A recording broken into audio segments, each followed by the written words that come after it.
រ៉ុបបានបង្ហាញការគ្រប់គ្រងសម្រាប់ការការពារដែនកាបន្ថែមទៀតដល់អ៊ុយក្រែនស្វាគមន៍ប្រិយមិត្តបងប្អូនគ្នាមកកាន់វីដេអូថ្មីសម្រាប់ល្ងាចថ្ងៃទី15ខែតុលាឆ្នាំ2025យើងមកតាមដានជាមួយនឹងព្រឹត្តិការណ៍ព័ត៌មានអន្តរជាតិថ្មីបន្ថែមទៀតជាដំណើរយកទៅតាមរបាយការណ៍ដែលបានចុះផ្សាយដោយកាសែត Kyiv ប្រធានបេសកកម្មអ៊ុយក្រែនប្រចាំអង្គការ NATO បាននិយាយថាសមាជិកសម្ព័ន្ធភាពបានកំពុងពិភាក្សាយ៉ាងសកម្មអំពីជំរឿនក្នុងការពង្រឹងបណ្ដាញការពារដែនការរបស់អ៊ុយក្រែនលើពីប្រព័ន្ធ Patriot ដែលផលិតដោយសហរដ្ឋអាមេរិកប្រធានបេសកកម្មអ៊ុយក្រែនប្រចាំអង្គការ NATO អ្នកស្រី Aljona Getmanchuk បានប្រាប់មកកាន់កាសែត Kyiv នៅខាងក្រៅកិច្ចប្រជុំរដ្ឋមន្ត្រីការពារជាតិ NATO នៅទីក្រុង Brussels ថាសម្ព័ន្ធមិត្តអឺរ៉ុបបានផ្ដល់និងនៅតែត្រៀមខ្លួនជាស្រេចដើម្បីផ្គត់ផ្គង់ដល់អ៊ុយក្រែននៅប្រព័ន្ធការពារដែនការបន្ថែមប៉ុន្តែពេលវេលានិងទំហំនៃការដឹកជញ្ជូននៅតែមិនទាន់មានភាពច្បាស់លាស់នោះហើយជាមូលហេតុដែលនៅក្នុងបរិបទនៃសមត្ថភាពការពារដែនការបន្ថែមក្រមគំនិតព្រួយផ្ដើម PUOL ការទិញសព្វាវុធរបស់អាមេរិកដែលមានសារៈសំខាន់ជាពិសេស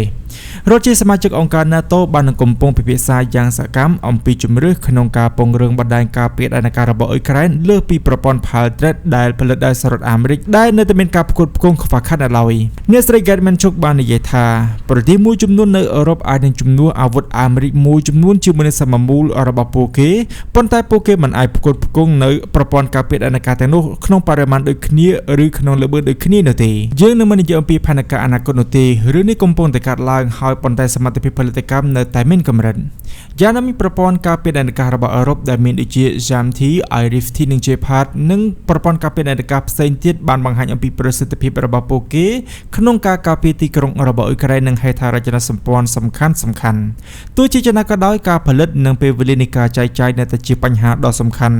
យ៉ាងណាពេលវេលានៃការផលិតនិងការដឹកជញ្ជូនគឺជាបញ្ហាប្រឈមដ៏សំខាន់បំផុតដែលអ៊ុយក្រែនត្រូវតែពិចារណាក៏ដូចជាសម្ព័ន្ធមិត្តត្រូវតែពិភាក្សាឲ្យបានដិតដល់និងបង្កើនល្បឿនបន្ថែមទៀតកម្រិតនៃការវាយប្រហារដ៏ធំរបស់រុស្ស៊ីគឺថាយើងមិនមានជំរឿនល្អប្រណិតក្នុងការជ្រើសរើសរវាងអឺរ៉ុបឬអាមេរិកយើងត្រូវការរបស់ជាច្រើនប្រភេទនិងរហ័សដើម្បីការពារលើទីក្រុងរបស់យើ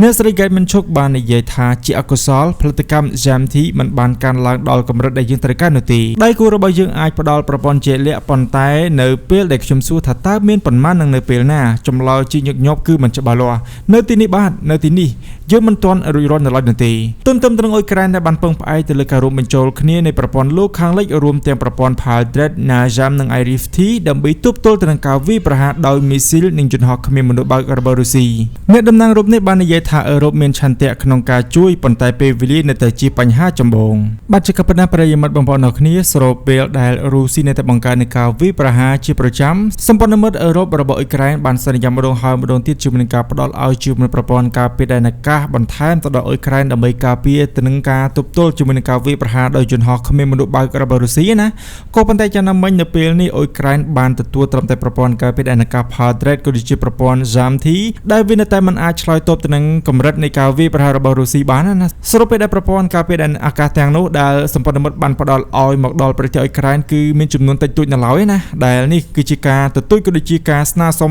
ពីសំណាក់អ៊ុយក្រែនទៅដល់សម្ព័ន្ធមិត្តស្របពេលដែលសម្ព័ន្ធមិត្តរបស់អ៊ុយក្រែនដែលមានអង្គការ NATO និងអាមេរិកជាក្នុងបង្អែកនោះគឺថាមានការព្យាយាមក៏ដូចជាការផ្ដល់ឲ្យនៅអ៊ុយក្រែនជាមួយប្រព័ន្ធការពារដែនអាកាសបន្ថែមទៀតតួយ៉ាងដូចជាការបញ្ជាទិញនៅប្រព័ន្ធការពារដែនអាកាស Patriot ដែលផ្ដើមចេញពីគម្រោង PUOL របស់អង្គការ NATO ដែលប្រទេសដែលជាសមាជិកអង្គការ NATO ត្រូវបញ្ជាទិញនៅប្រព័ន្ធការពារដែនអាកាស Patriot ឬក៏ PAC-3 របស់អាមេរិកដែលផ្ដល់មកឲ្យអ៊ុយក្រែនដើម្បីទប់ទល់ទៅនឹងការវាយប្រហារដោយមីស៊ីលដូចជាយន្តហោះគ្មានមនុស្សបើករបស់រុស្ស៊ីណាដោយទៅនឹងការលើកឡើងរបស់ប្រធានបេសកជនអ៊ុយក្រែនប្រចាំអង្គការ NATO អ្នកស្រី Getmanchuk ដែលបានលើកឡើងថាប្រទេសសម្ព័ន្ធមិត្តមានឆន្ទៈក្នុងការផ្ដល់ឲ្យជាមួយប្រព័ន្ធការពារដែនអាកាសដោយដែលពួកគេបានសន្យានាពេលកន្លងមកថានឹងផ្ដល់ឲ្យជាមួយប្រព័ន្ធ NAJAM, IRIS-T ក៏ដូចជាប្រព័ន្ធ Gepard ដែលសម្រាប់ការប្រឆាំងទៅនឹងការវាយប្រហាររបស់រុស្ស៊ីណាក៏ប៉ុន្តែចំនួនដែលពួកគេបានសន្យាថាផ្ដល់ឲ្យនោះគឺមិនទាន់គ្រប់គ្រាន់ឆ្លើយតបទៅនឹងការវាយប្រហាររបស់រុស្ស៊ីនៅឡើយនោះទេបាទប្រិយមិត្តបងប្អូនទាំងគ្នាយើងងាកចេញអំពីព័ត៌មានមួយនេះយើងមកចាប់អារម្មណ៍ជាមួយនឹងអង្គការ NATO ដែលបាននិយាយថាពួកគេនឹងពង្រឹងនៅកិច្ចសហប្រតិបត្តិការចរកម្មកម្រិតខ្ពស់ខណៈដែលសហរដ្ឋអាមេរិកបានបង្កើននៃការគាំទ្រទៅដល់អ៊ុយក្រែនមន្ត្រីសម្ព័ន្ធមិត្តជាន់ខ្ពស់មួយរូបបានប្រាប់មកកាន់កាសែត Kyiv ក្នុងលក្ខខណ្ឌមិនបញ្ចេញឈ្មោះនៅក្រៅកិច្ចប្រជុំរដ្ឋមន្ត្រីការពារជាតិនៅទីក្រុង Brussels ថាសម្ព័ន្ធមិត្ត NATO បានកំពុងផ្លាស់ប្ដូរនៃការស៊ើបការកាន់តែលឿនមានប្រសិទ្ធភាពជាងមុននិងលើប្រធានបទដ៏ទូលំទូលាយជាងពេលមុន មន្ត្រីរំនេះបាននិយាយថាខ្ញុំមិនដែលឃើញសម្ព័ន្ធមិត្តចែករំលែកនៃការស៊ើបការសម្ងាត់យ៉ាងឆាប់រហ័សប្រកបដោយប្រសិទ្ធភាពទៅលើបញ្ហាដ៏ទូលំទូលាយបែបនេះនោះទេ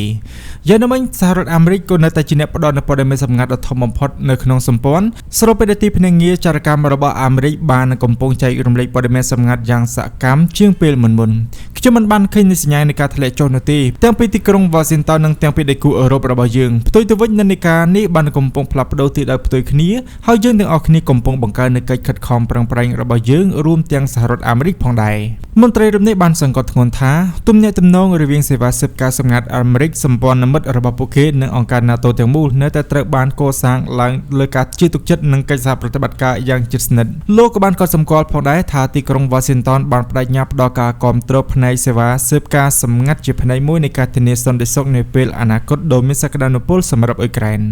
មន្ត្រីរំនេះបានបន្ថែមថាខ្ញុំរីករាយដែលសហរដ្ឋអាមេរិកបានសន្យាផ្ដល់នូវការគាំទ្រផ្នែកស៊ើបការសម្ងាត់ជាផ្នែកមួយនៃការធានាបែបនេះសម្រាប់អ៊ុយក្រែន